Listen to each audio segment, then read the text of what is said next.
Dunia ini penuh dengan misteri. Ada kejadian-kejadian yang hingga kini belum bisa dijelaskan oleh akal sehat. Apa yang sebenarnya terjadi? Siapa yang bertanggung jawab? Dan mengapa kasus ini tetap menjadi teka-teki hingga saat ini? Mari kita selami lebih dalam kisah ini. Sejumlah petunjuk ditemukan di lokasi kejadian.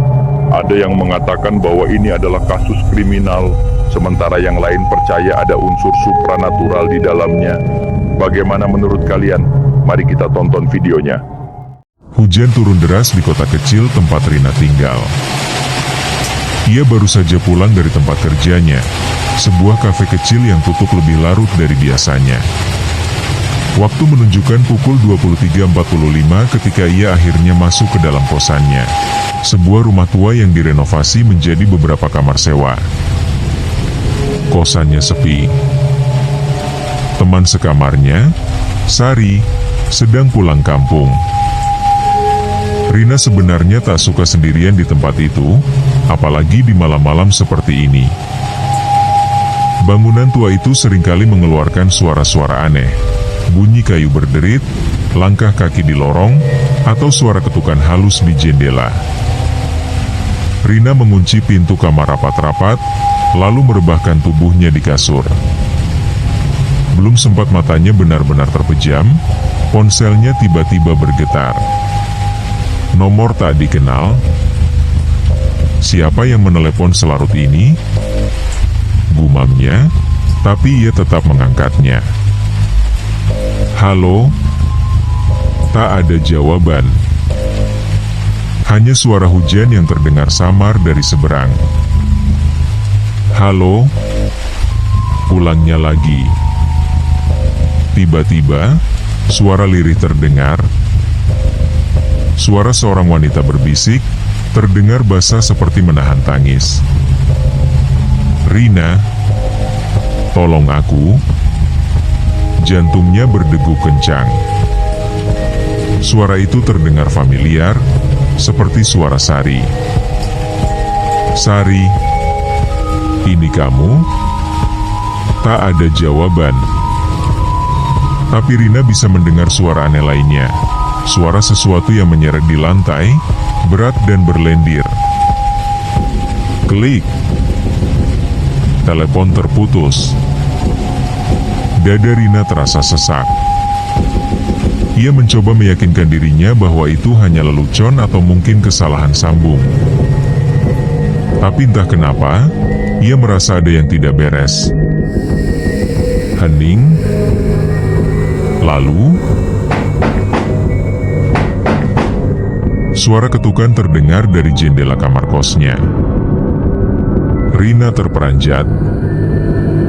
Kamar ini berada di lantai 2. Tidak mungkin ada orang yang mengetuk jendelanya dari luar.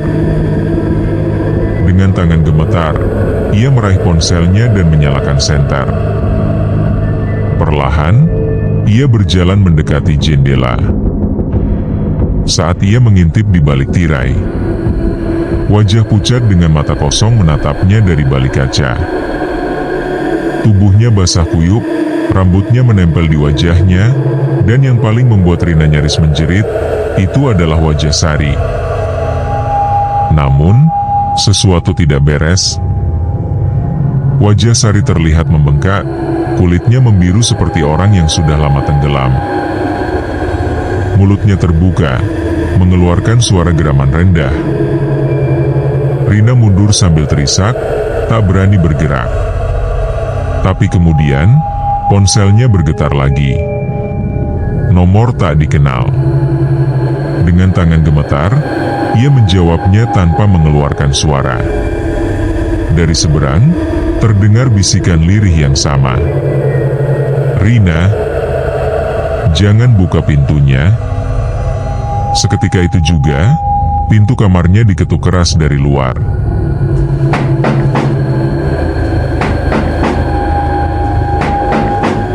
Rina tak tahu apa yang ada di luar, tapi ia yakin satu hal, itu bukan manusia. Rina menahan napas.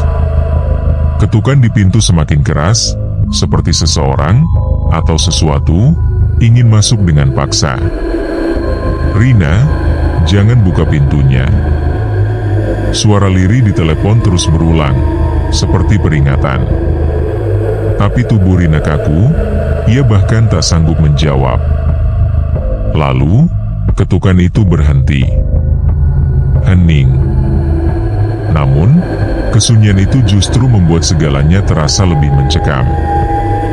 Ia mendengar sesuatu yang lain, suara napas, berat dan terengah-engah, dari balik pintu. Jari-jari dinginnya meraih gagang pintu, berusaha memastikan kuncinya benar-benar tertutup. Tapi begitu tangannya menyentuhnya, krek. Sebuah suara dari dalam kamar mandi. Bulu kuduknya langsung berdiri. Ia tak pernah membuka pintu kamar mandinya sejak pulang tadi.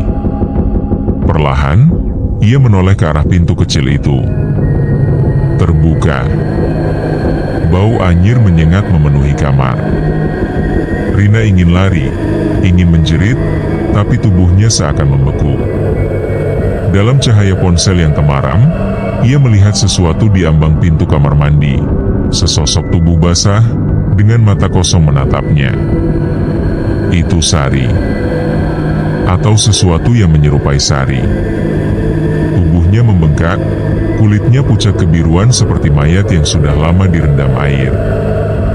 Dari mulutnya, mengalir air hitam pekat, menetes ke lantai. Rina hanya bisa membeku saat makhluk itu perlahan melangkah ke arahnya, menyeret sesuatu di lantai. Sebuah ponsel. Layar ponsel itu masih menyala. Di sana, panggilan terakhir yang tertera adalah nomor tak dikenal. Dan kemudian, ponsel Rina bergetar lagi.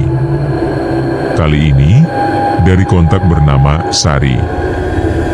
Dengan tangan gemetar, Rina menatap layar ponselnya, lalu mengangkatnya dengan suara bergetar. Sari? Suara di seberang terdengar seperti suara Sari, tapi tidak sepenuhnya manusia. Kenapa kamu membuka pintu? Seketika itu juga, tangan dingin mencengkeram pergelangan Rina, menariknya ke dalam kegelapan. Keesokan paginya, ibu kos bingung ketika mendapati pintu kamar Rina terbuka lebar. Tidak ada tanda-tanda penghuni di dalamnya. Semua barang masih ada, ponselnya tergeletak di lantai, panggilan terakhirnya adalah dari Sari. Namun, yang membuat bulu kuduk ibu kos meremang adalah di lantai kamar mandi, ada genangan air hitam dengan bau anyir yang menyengat. Dan di cermin kamar mandi, ada tulisan samar seperti bekas jari yang basah. Aku sudah pulang. Bagian 2 realistis. Pagi harinya, ibu kos kebingungan. Pintu kamar Rina terbuka lebar, tapi tidak ada tanda-tanda keberadaannya. Semua barangnya masih ada, ponsel, dompet, bahkan sandal di depan pintu. Ibu kos mengetuk pintu kamar tetangga. Beberapa penghuni kos keluar, menguap dan mengusap mata. Rina mana? Tanya ibu kos. Semuanya menggelengkan kepala perlahan. Namun salah satu penghuni, Wati, mengatakan ia mendengar suara gaduh semalam. Seperti seseorang berlari di dalam kamar. Tapi karena takut, ia tak berani keluar untuk mengecek. Seorang penghuni lain, Anton, mengaku mendengar suara ponsel berdering berkali-kali di dalam kamar Rina sekitar pukul 3 pagi. Awalnya kukira dia lupa mematikan alarm. Tapi suaranya aneh, kayak suara dering telepon rumah zaman dulu, katanya. Mereka akhirnya memutuskan untuk masuk ke dalam kamar. Tidak ada tanda-tanda perlawanan atau barang yang berantakan. Hanya ada satu hal yang mencurigakan, lantai kamar mandi sedikit basah, seolah ada seseorang yang baru saja keluar dari sana.